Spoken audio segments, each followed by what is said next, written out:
السلام علیکم جی، آج میں حاضر ہوں اپنے رمضان کے تیسرے لیکچر کے ساتھ۔ پہلا کوشچن ہمارا ہے کہ کون سے دو مردار حلال ہیں۔ دوسرا ہے کہ ہندو مردہ کو کیوں جلاتے ہیں۔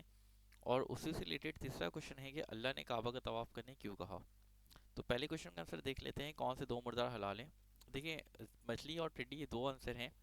اور اس کی ریزن یہ ہے کہ اگر ہم جانور کو ڈائریکٹ نہیں کھا سکتے، ہمیں ذبح کرنا پڑتا ہے۔ اور اس میں بھی پھر کنڈیشن ہوتی ہے کہ مسلمان ذبح کرے گا تو کھا سکتے ہیں، اگر عیسائی یہودی کرے گا تو کھا سکتے ہیں، لیکن اگر کوئی کافر کرے گا تو نہیں کھا سکتے، کیونکہ کافر اللہ کا نام ہی نہیں لے گا تو اللہ کا نام لینا شرط ہوتا ہے۔ یا اسی طرح اگر کوئی کتا اٹیک کر رہا ہے اور وہ آپ کے لیے شکار کر رہا ہے تو اس میں بھی دیکھا جاتا ہے کہ شکار کہیں کر کے اس نے خود تو نہیں کھا لیا، کیونکہ اگر اس نے ایک بوٹی بھی خود کھا لیا تو اس میں امکان ہے کہ کتے نے شاید اپنے لیے شکار کیا ہو۔ تو اتنے ٹائپ کے مسائل آ جاتے ہیں نا ذبح کے اندر، کہ اس میں پھر آتا ہے گولی سے ذبح نہیں کر سکتے ہیں، گولی مار کے، کیونکہ وہ خون جم جاتا ہے، تو بہت ڈفرینٹ مسئلے مسائل آ جاتے ہیں۔ لیکن ایسے مسئلے مسائل مچھلی کے کیس میں نہیں ہے، کیونکہ مچھلی کو تو ذبح کرتے ہی نہیں ہیں۔ اور کیوں ذبح نہیں کرتے ہیں اس کی ریزن جاننی ہے تو آئی بٹن میں کلک کر کے آپ میرا دوسرا لیکچر دیکھ سکتے ہیں، اس میں نے ڈیٹیل میں بتایا ہے کہ مچھلی کو ذبح کیوں نہیں کرتے ہیں۔ خیر، نیکسٹ کوشچن کی طرف چلتے ہیں کہ ہندو مردہ کو کیوں جلاتے ہیں۔ تو اس کو تھوڑا لیندی ہو جائے گا یہ، اس کو سمجھنے کے لیے نا تھوڑا سا آپ کو ان ڈیپتھ ایک کہانی جاننی پڑے گی کہ موسیٰ علیہ السلام جو ہیں جب وہ پہاڑ پہ جاتے ہیں تو عبادت کرنے کے لیے اللہ تعالیٰ کی، تو یہ لوگ جو ہیں سوچ رہے ہوتے ہیں یار اللہ، موسیٰ علیہ السلام تو نہیں، اب کریں تو کیا کریں، شریعت تو کوئی ہے نہیں۔ تو ایک جادوگر تھا جس کا نام سامری تھا، وہ تھوڑا اصل میں جبریل امین کو جانتا تھا نا، چونکہ اس کا کوئی شاید ماں باپ تھے نہیں اس کے، تو جبریل امین نے شاید انہیں پالا تھا۔ اور اس کے بعد جو ہے وہ جب جبریل امین جو گھوڑے کی تاپ میں آتے ہیں تو وہاں پہ مٹی میں نا نشان رہتے ہیں نا جبریل امین کے گھوڑوں کا، تو وہ اس مٹی کو اٹھا لیتا ہے۔ اچھا، مٹی کو اٹھا کے کرتا کیا ہے کہ موسیٰ علیہ السلام کی قوم جو فرعون سے بچی تھی، جو فرعون کی قوم غرق ہوئی تھی، تو اس کے بعد ان کے پاس تو بہت دولت تھی، تو سارے زیورات جو تھے، سونے جو تھے، وہ کلیکٹ کرتا ہے وہ سامری، اور ان کو جلا ولا کے نا ایک بچڑا بنا دیتا ہے ان سونے سے، زیورات سے۔ اور اس مٹی کو جب وہ اس میں مارتا ہے نا، چونکہ لازمی بات ہے وہ مٹی میں گھوڑے کی تاب تھی جبریل امین کی گھوڑے کی، تو اس کی خاصیت الگ تھی، تو جب وہ اس مٹی کو مارتا ہے اس میں، تو اس میں آواز آنے لگ جاتی ہے اس بچڑے سے، یعنی جیسی ہوا گزرتی ہے نا ایسا بچڑا بن جاتا ہے کہ جیسی ہوا گزرے گی بچڑے سے اس میں سے آواز نکلے گی۔ تو لوگوں کو کہتا ہے دیکھو موسیٰ علیہ السلام ہے نہیں، یہ تمہارا بت، یہ تمہارا خدا ہے، اس کو پوجو۔ تو اس کو پوجنا شروع کر دیتے ہیں وہ لوگ، اس کی عبادت شروع کر دیتے ہیں۔ موسیٰ علیہ السلام جب واپسی آتے ہیں تو پھر وہ غضبناک ہوتے ہیں، تو غصے میں آ کر وہ جو ہے پہلے تو ہارون علیہ السلام پر غصہ کرتے ہیں، پھر بعد میں وہ اس جو بت انہوں نے بنایا تھا، جو بچڑا تھا، تو اس کو وہ جلا دیتے ہیں، کیونکہ آلریڈی آپ نے سنا ہوگا کہ وہ غصے میں آ کر ایک مکہ مارتے، ایک بندے کو مر جاتا ہے، طاقت بھی ان میں بہت تھی، اور غصے میں اور پھر ان کو اپنے قوم کو چھوڑ کے بھاگنا پڑ گیا۔ تو یہاں پر بھی انہوں نے غصے میں اس کو پورا جلا دیا۔ یہ بالکل سیم کیس انہوں نے کیا تھا، سیم سین کیا تھا جو ابراہیم علیہ السلام نے کیا تھا اپنے کافروں والے بتوں کے ساتھ، کہ جب وہ لوگ ایک فنکشن یا ایونٹ پہ جاتے ہیں تو وہ سارے بتوں کو مار دیتے ہیں، توڑ دیتے ہیں یعنی کہ، اور جو کلہاڑا ہوتا ہے وہ بڑے بت کے ہاتھ میں دیتے ہیں۔ جب لوگ ان سے پوچھتے ہیں کہ کس نے مارا، کس نے توڑا، تو کہتے ہیں کہ توریا کرتے ہیں کہ کس نے توڑا ہوا، کیونکہ اس کے ہاتھ میں کلہاڑا ہے، اور وہ کہتے ہیں نہیں سے پوچھو۔ تو ان کو بھی اس وقت عقل شعور آتی ہے، سمجھ میں آتا ہے کہ یار ہم کس کی عبادت کر رہے ہیں، کس کی پوجا کر رہے ہیں، یہ تو اپنی حفاظت نہیں کر سکتے ہیں، یہ تو خود کو پروٹیکشن میں نہیں لے کر آ سکتے ہیں، یہ تو خود کو پروٹیکٹ نہیں کر سکتے ہیں، تو یہ ہمیں کیا پروٹیکٹ کریں گے، یہ اپنے آپ کو مرنے سے یا ٹوٹنے سے نہیں بچا پا رہے تو ہمیں کیسے بچائیں گے۔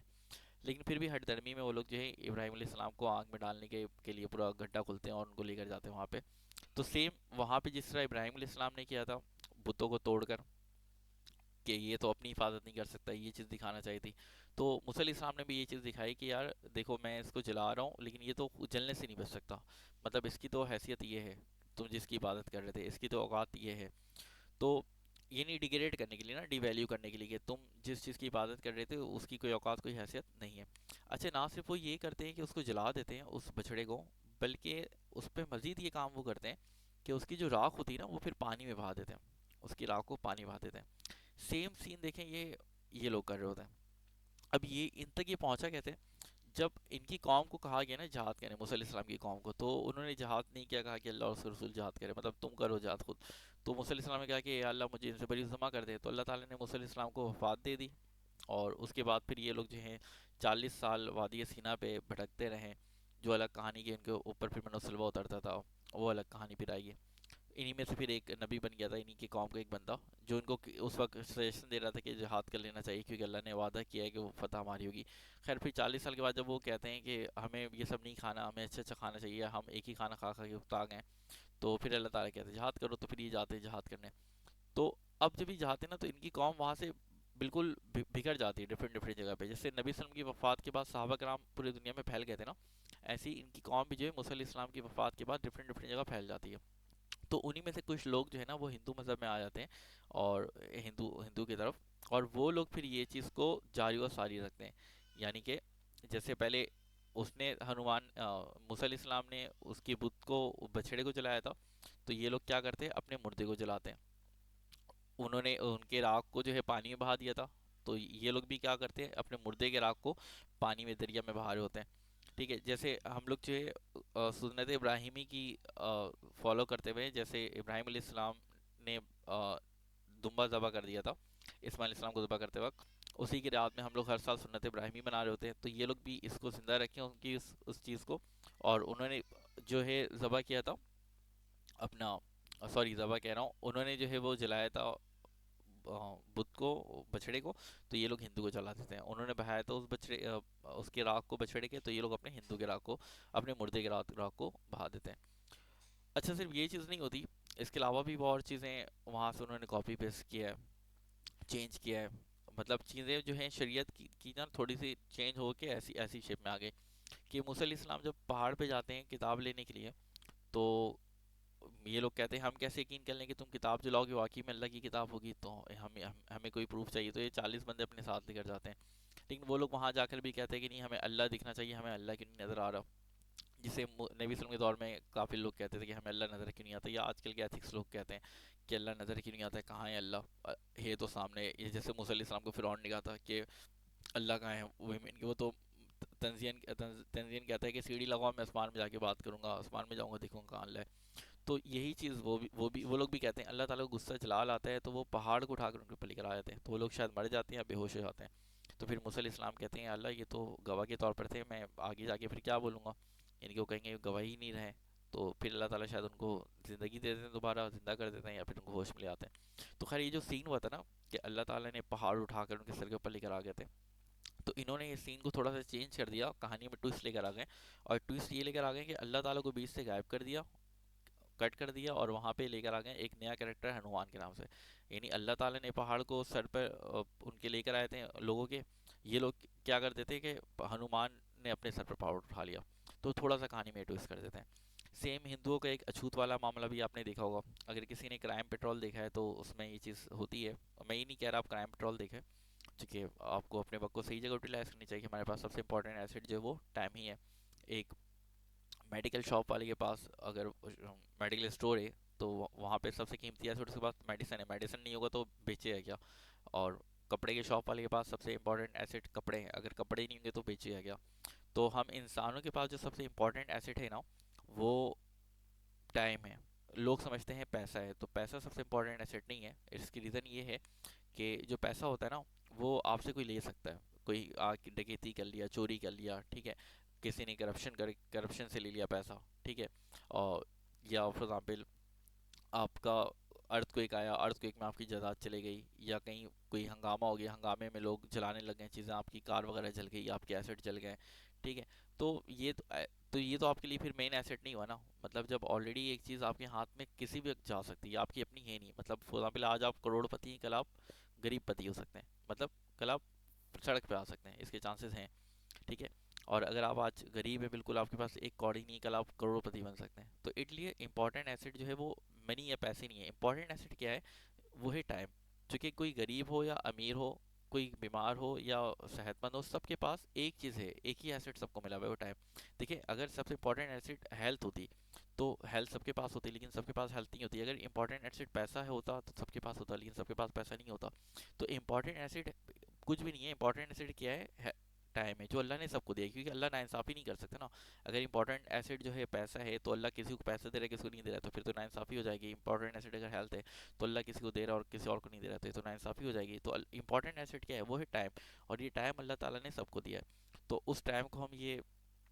کرائم پیٹرول جیسے ڈرامے دیکھنے میں یا کوئی اور ڈرامے دیکھنے میں کیوں ویسٹ کریں، ہمیں اس کو صحیح یوٹیلائز کرنا چاہیے. میں جو یہاں پہ ریفرنس دے رہا ہوں کہ کرائم پیٹرول کو، وہ صرف اس لیے دے رہا ہوں کہ اس ڈرامے کے اندر یہ چیز دکھائی گئی تھی، اچھوت والا سین، کہ وہاں پہ قتل بدل کر دیتے تھے اچھوت والے سین کے اندر، کہ یہ اچھوت ہے اس کو مار دیتے تھے، ڈیگریڈ وہ کر رہے ہوتے تھے کہ ہم میں سے نہیں ہے، اس کو ہاتھ تک نہیں لگاؤ. تو اچھوت والا معاملہ بھی جو ہے نا، یہ موسیٰ علیہ السلام سے ہی انہوں نے وہ کاپی پیسٹ کیا ہے. کہ جو جادوگر سامری تھا نا، اس کو بدوا دی تھی موسیٰ علیہ السلام نے کہ لوگ تجھ سے دور بھاگیں گے نا، کوئی تجھے ہاتھ تک نہیں لگائے گا، تو خود لوگوں کو دور بھگائے گا اپنے سے. تو اس کو کوئی ایسی بیماری ہو گئی تھی کہ لوگ اس کے قریب آتے تھے نا، اس کو چھوتے تھے تو اس کا بخار بہت زیادہ بڑھ جاتا تھا. تو اس کی موت بھی بڑی بدتر طریقے سے ہوئی تھی، برے طریقے سے ہوئی تھی، بہت گندی موت مرا تھا وہ. لیکن آخری تک لوگ اس سے دور بھاگتے رہے، اور وہ خود لوگوں سے دور بھاگتے رہے، مجھ سے دور رہو، کیونکہ اس کی تپش میں، اس کی گرمائش میں بہت زیادہ اضافہ ہو جاتا تھا، بخار میں اس کے. تو یہی چیز وہ لوگ اپنے لیے اندر لے کر آ گئے ہیں. اور اچھوت والا معاملہ چلتا ہے کہ جس طرح لوگ اس سے دور بھاگتے تھے، اب یہ لوگ کیا کرتے ہیں ہندو کے اندر، کچھ بڑے بڑے لوگ اب بن گئے، اور وہ چھوٹے چھوٹے لوگوں اچھوت جن کو کہنے لگے، ان اچھوت سے دور بھاگنے لگے کہ ہمارے قریب نہیں آؤ یا ہمیں چھوؤ نہیں. تو یہ ساری چیزیں انہوں نے یہیں سے کاپی پیسٹ کی تھی. اگر آپ کو اس کا ڈیٹیل چاہیے تو آپ قرآن کی سورت نمبر 20 کی آیت نمبر 98 کی جا کے تفسیر پڑھ سکتے ہیں، اس میں ساری چیزیں موجود ہے ڈیٹیل میں. اچھا، تیسرا کوشچن اور لاسٹ کوشچن ہے کہ اللہ نے کعبہ کا طواف کرنے کیوں کہا. تو دیکھیں، یہ تیسرا کوشچن جو ہے نا، وہ دوسرے کوشچن سے ریلیٹڈ ہے. کہ آپ یہ چیز نوٹ کریں کہ موسیٰ علیہ السلام جب شریعت لینے گئے تھے، تو ان لوگوں نے ویٹ نہیں کیا نا. ان لوگوں نے کیا کیا تھا، ان کی قوم نے بچڑے کی عبادت شروع کر دی تھی. تو اس سے انسان کی فطرت کے اندر یہ چیز ہے نا، کہ وہ اپنے خالق کے حقیقی سے چمٹنا چاہتا ہے، ملنا چاہتا ہے، وہ اس سے بات کرنا چاہتا ہے. اکثر لوگ کہتے ہیں نا کہ اللہ سامنے کیوں نہیں آتا، تو یہ فطرت میں ہے نا کہ وہ اس کی عبادت کرنا چاہتا ہے اپنے خالق کی، وہ چاہتا ہے اس سے چمٹے. تو اللہ سے تو نہیں چمٹ سکتا کوئی، اللہ تعالیٰ سے تو ڈائریکٹ بات، مطلب ان کو دیکھ تو نہیں سکتا اللہ تعالیٰ کو. ٹھیک ہے. تو اللہ تعالیٰ نے اس کے لیے کیا کیا کہ اللہ تعالیٰ نے اپنا گھر بنا دیا کہ ٹھیک ہے، تم ایسا کرو، تم میرے گھر چلے آؤ. مطلب تم سمجھو کہ تم مجھے دیکھ رہے ہو، مطلب میرے گھر کو اس میں پھر کتنے ثواب بھی اللہ تعالیٰ نے دیے ہیں. تو اپنا ایک گھر بنا دیا. اب دیکھیں، اللہ سے کوئی نہیں چمٹ سکتا، لیکن لوگ کیا کرتے ہیں، جا کے چمٹ رہے ہوتے ہیں خانہ کعبہ سے. اور اسی طرح حضرت اسود سے سمٹ رہے ہوتے ہیں، اس کا بوسہ لے رہے ہوتے ہیں تاکہ، اور مطلب دیکھیں تقریباً چیز آپ کو سیم نظر آئے گی نا. ہندو ہاتھ جوڑتے ہیں اپنے بت کے سامنے، مسلمان کیا کرتے ہیں، ہاتھ جوڑنے کی جگہ کیا کرتے ہیں، کھول دیتے ہیں، دعا کے لیے پھیلا دیتے ہیں کعبہ کے سامنے کھڑے ہو کر. تو آپ کہیں گے دونوں میں ڈفرینس کیا رہا. وہاں پہ بھی ایک پتھر ہے جو اسٹیچو ہے، اور یہاں پہ بھی ایک پتھر ہے، خانہ کعبہ بھی ایک پتھر ہے اور وہ بھی ایک پتھر ہے. ایک جگہ بندہ ہاتھ جوڑ رہا ہے اور ایک جگہ ہاتھ پھیلا رہا ہے، اور دونوں ہی دعا مانگ رہے ہیں. لیکن فرق کیا ہے کہ ہم لوگ کے ذہن پہ یہ نہیں ہوتا کہ ہمیں پتھر سے، اس کعبہ سے دعا مانگ رہے ہیں. ہمارے ذہن پہ کیا ہوتا ہے کہ ہم اللہ سے دعا مانگ رہے ہیں.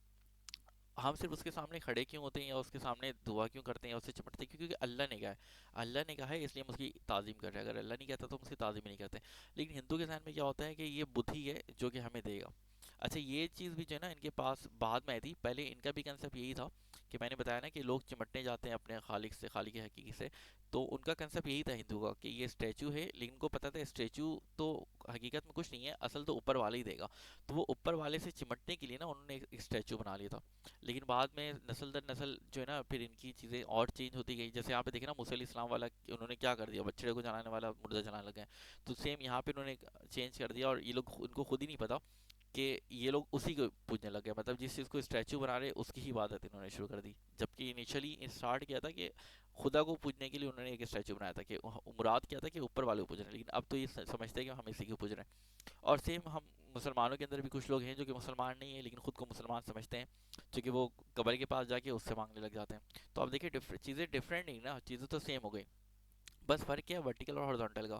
جو ہندو ہے وہ ورٹیکل اسٹیچو کے سامنے جا کے، یعنی ورٹیکل پتھر کے سامنے جا کے وہ مانگ رہا ہے. اور جو نام کے مسلمان ہیں، جو خود کو مسلمان سمجھتے ہیں لیکن ہے نہیں، وہ ورٹیکل کی جگہ ہارزونٹل اسٹیچو کے سامنے، یعنی ورٹیکل کی جگہ ہارزونٹل جو پتھر ہے. قبر بھی ایک کیا ہے، پتھر ہی. آپ مٹی لے لو، مٹی ہے جو بھی ہے، مطلب ہارزونٹل ہے نا. تو بس ورٹیکل کو انہوں نے کیا کر دیا، ہارزونٹل کر دیا. ٹھیک ہے. تو یہ چیز نہ ہو کہ لوگ قبر میں جائیں، قبر سے جا کے مانگیں یا اسٹیچو سے مانگیں. تو اللہ تعالیٰ نے کیا کیا، خانہ کعبہ بنا دیا تاکہ اگر کوئی مجھ سے چمٹنا چاہتا ہے اور مجھ سے لپٹنا چاہتا ہے تو مجھ سے تو نہیں لپٹ سکتا، لیکن وہ خانہ کعبہ آ جائے، مکہ مدینہ مکہ آ جائے اور وہاں پہ حضرت اسود کو بوسہ لے لے اور مکہ کو دیکھ لے، اس کا بوسہ لے لے، تاکہ اس کی جو فطرت ہے، جو چیز وہ چاہتا ہے وہ چیز پوری ہو سکے. آئی ہوپ کہ لیکچر سمجھ میں آ گیا ہوگا. اگر کوئی کوشچن ہو تو ڈاؤٹس ہو تو آپ کمنٹ میں پوچھ سکتے ہیں. لیکچر اچھا لگا تو اسے لائک کر دیں اور شیئر سبسکرائب کر دیں تاکہ اس طرح کے لیکچر آپ مزید حاصل کر سکیں. اور فیملی اینڈ فیملی کے ساتھ شیئر ضرور کر دیں، کیونکہ نالج انکریز ہوتی ہے شیئر کرنے سے، اور رمضان المبارک کے مقدس مہینے میں تو آلریڈی ایک نیکی کا ثواب 70 گنا بڑھ جاتا ہے، اور کچھ نیکیوں کا 10 سے 700 گنا تک بڑھ جاتا ہے۔ تو خود بھی نیکی کمائیں اور مجھ بھی نیکی کمائیں کا موقع دیں، اس ویڈیو کو زیادہ لوگوں تک شیئر کر دیں۔ اللہ حافظ۔